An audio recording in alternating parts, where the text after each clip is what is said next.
Okay, Assalamualaikum warahmatullahi wabarakatuh. Kita akan sambung kelas kita hari ini. Subtopik terakhir dalam bab 5. Okay, subtopik terakhir dalam bab ni adalah 5.7, sebatian ion dan sebatian kovalent.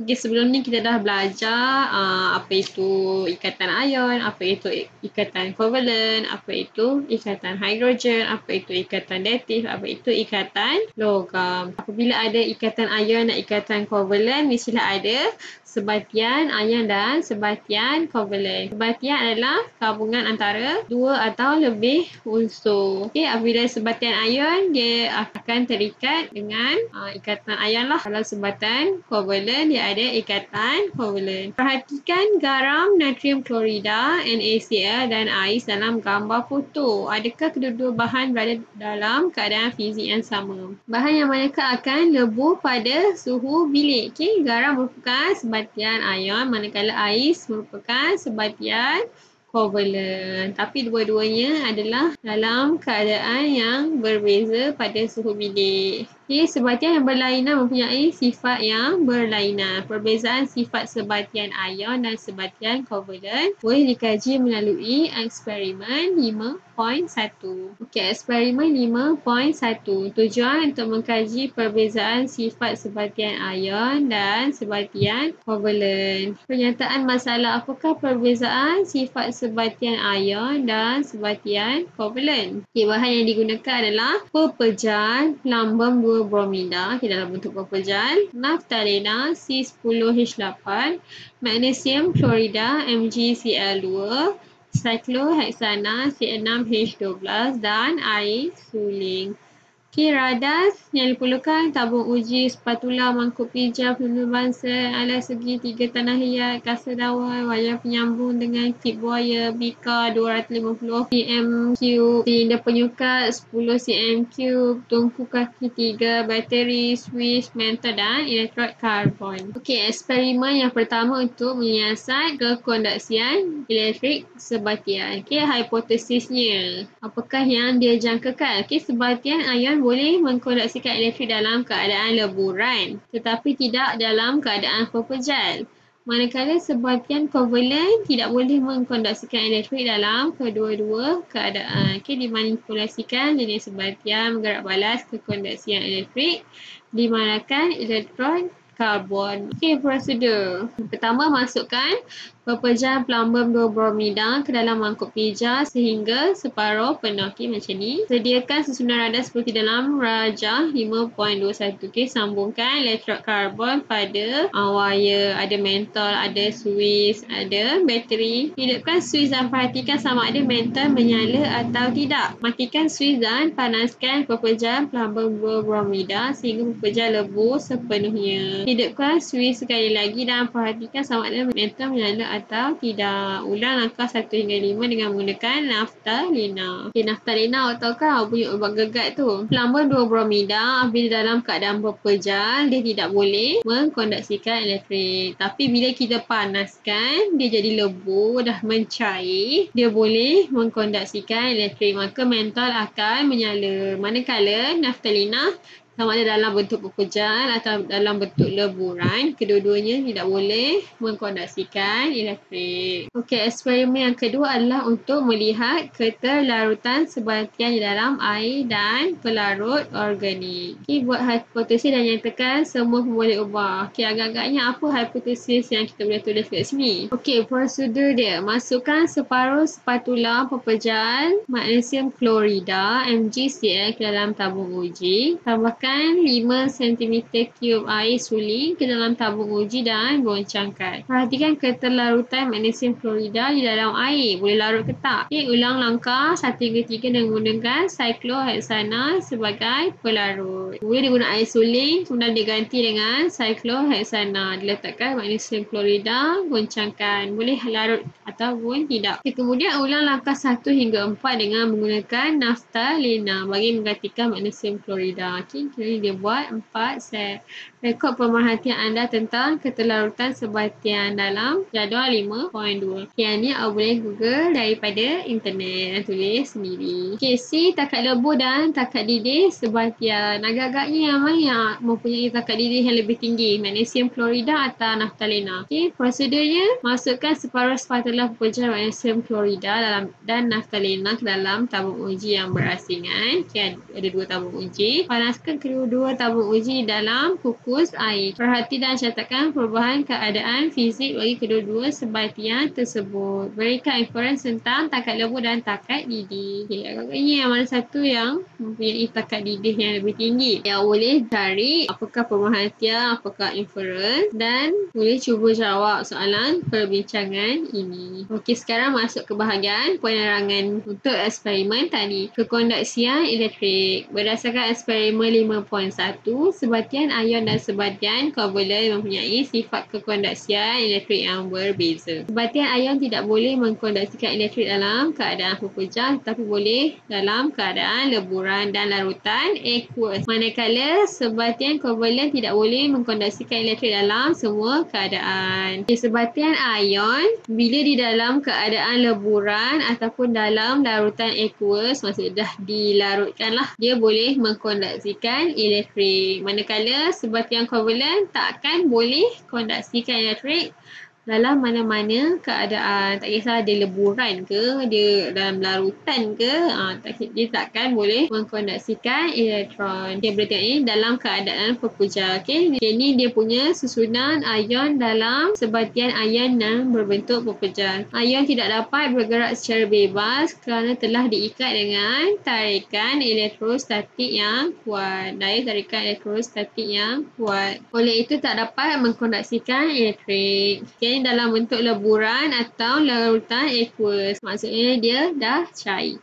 Ion dapat bergerak secara bebas kerana daya tarikan elektrostatik telah diatasi. Oleh itu, leburan atau larutan aqueous boleh mengkondaksikan elektrik. Ini hanya untuk sebatian ion sahaja. Okey, dalam ikatan kovalent pula, molekul dalam sebatian kovalent bersifat neutral. So, dia tiada negatif, tak ada positif lah. Dia tidak membawa sebarang charge. Oleh itu, sebatian kovalent tidak dapat mengkondaksikan elektrik dalam semua keadaan. Okey, keterlarutan di dalam air dan pelarut organik. Kebanyakan sebatian ion boleh larut dalam air, tetapi tidak boleh larut di dalam pelarut organik. Kebaliknya, kebanyakan sebatian kovalent tidak boleh larut di dalam air, tapi boleh larut di dalam pelarut organik. So, dia vice versa lah. Sebatian ion boleh larut dalam air, sebatian kovalent boleh larut dalam pelarut organik. Tapi bukan semua lah, dia sebahagian. Kebanyakan. Okay, apabila dilarutkan di dalam air, molekul air membantu mengatasi daya tarikan elektrostatik di antara ion dan meruntuhkan struktur kekisi pepejal sebatian. Bahasa dia. Okay. Penting awak tulis dapat mengatasi daya tarikan elektrostatik di antara ion lah. Okay, struktur kekisi adalah susunan teratur atom, ion atau molekul di dalam pepejal kristal ataupun hablo. Okay, lensa kimia raja menunjukkan keterlarutan natrium klorida NaCl di dalam air. Air merupakan pelarut berkutub yang mengandungi cas separa negatif di bahagian atom oksigen dan cas separa positif di bahagian atom hidrogen. Okay, yang punya molekul air. Kat sini ada cas separa negatif. Dekat sini ada cas separa positif di bahagian atom hidrogen. Okay. Ion positif Na+ akan tertarik ke bahagian atom oksigen molekul air. Okay, Na+ dia akan tertarik kat sini lah sebab Na+ dia ada dalam bentuk cas positif. Ini dalam cas negatif kan. Manakala ion negatif Cl- akan tertarik ke bahagian atom hidrogen molekul air yang bercas positif. Kat sini lah. Daya tarikan antara atom pada molekul air dengan ion pada sebatian ion cukup kuat untuk mengatasi daya tarikan elektrostatik di antara ion. Hal ini membolehkan kebanyakan pepejal sebatian ion larut di dalam air. Okay, dia berbeza dengan ikatan ikatan hidrogen ya, awak jangan confuse pula. Ni berbeza dengan ikatan hidrogen. Kalau ikatan hidrogen di antara H dengan O dengan N atau F kan. Yang ni antara H2O ni dia ada charge separuh positif dengan charge separuh negatif akan tertarik kepada NaCl. Na ada charge positif dan Cl ada charge negatif. Di dalam molekul air, atom oksigen mempunyai keelektronegatifan yang lebih tinggi daripada atom hidrogen. Hal ini menyebabkan elektron yang dikongsi dalam ikatan kovalen ditarik ke arah oksigen. Perkongsian elektron yang tidak sama membawa kepada pembentukan charge separuh negatif di bahagian atom oksigen dan charge separuh positif di bahagian atom hidrogen. Okay, boleh faham tak yang tu? Sebab O ni lebih elektronegatif, dia lebih cenderung untuk menarik elektron. Sepatutnya dia orang kongsikan elektron ni.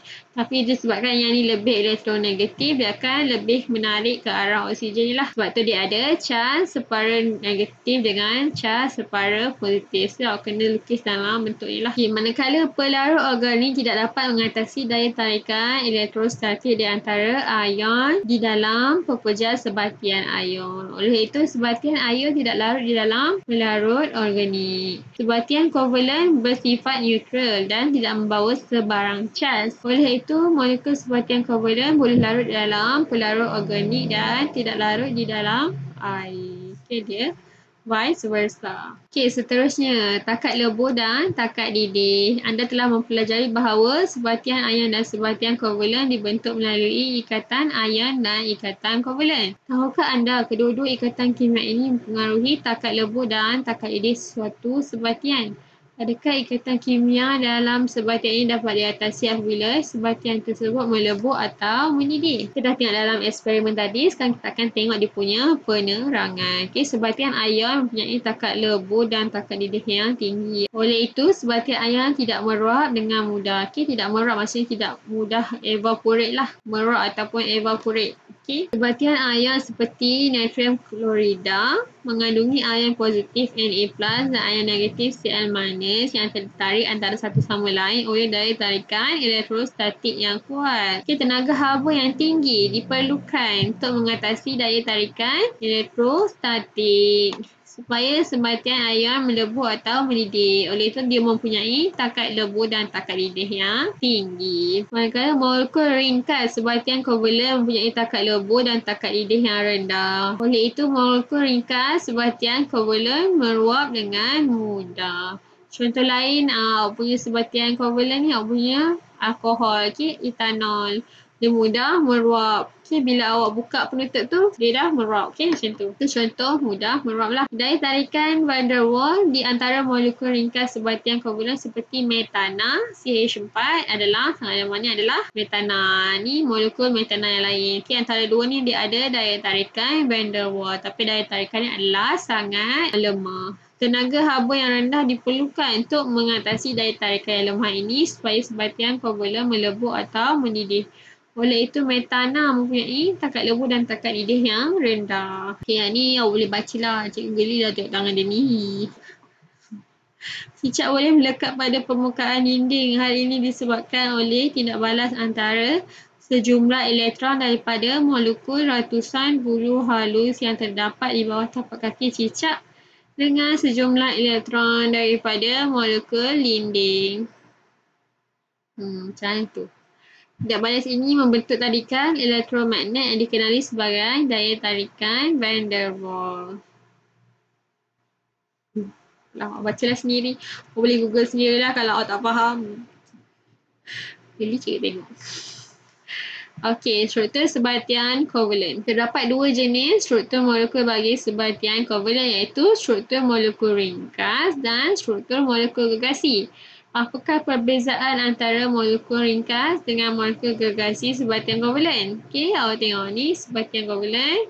Contoh yang paling famous air, H2O dan karbon dioksida, CO2. Okey, molekul gergasi, contohnya silikon dioksida, SiO2. Kita boleh tengok perbezaannya. Molekul ringkas dan molekul gergasi dari segi struktur. Struktur yang kecil dan ringkas boleh didapati dalam bentuk pepejal, cair atau gas. Tapi dalam molekul gergasi, struktur dia adalah sangat besar dan biasanya didapati dalam bentuk pepejal. Okey, bagi molekul ringkas, ikatan kovalen yang kuat di dalam molekul dan ada daya tarikan van der Waals yang lemah antara molekul. Bagi molekul gergasi, ikatan kovalen yang kuat di dalam molekul sahaja. Maksudnya antara dua molekul tidak ada daya tarikan van der Waals. Okay, jangan confuse Ikatan kovalen di dalam molekul, ikatan van der Waals antara dua molekul.